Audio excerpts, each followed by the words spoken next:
ازيكم عاملين ايه؟ طبعا بكره العيد وانا قاعد بقى لوحدي في الشقه، وزي ما انتم شايفين الدنيا متبهدله خالص. طبعا مش هروق الشقه كلها النهارده، فهبتدي بالصلاه كده واحده واحده. وكل يوم هعمل حاجه، يعني النهارده الصلاه، بكره الاوضه، بكره الاوض قصدي، بعد بكره الحمام والمطبخ.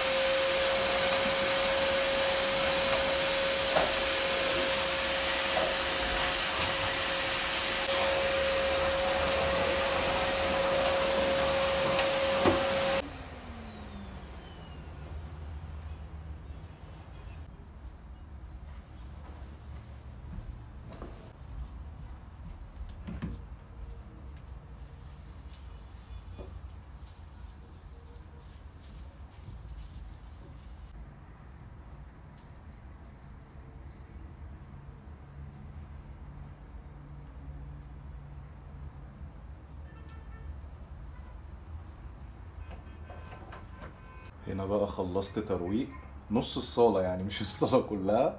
بس والله العظيم تعبت، انا اول مره اصلا اروق. وبكره بقى هنكمل المطبخ والحمام والاوض. ودلوقتي بقى هخش اعمل الاكل لنفسي، عشان يبقى انا النهارده كده بروفيشنال، عملت كل حاجه لنفسي. ويلا، كل سنه وانتم طيبين، سلام.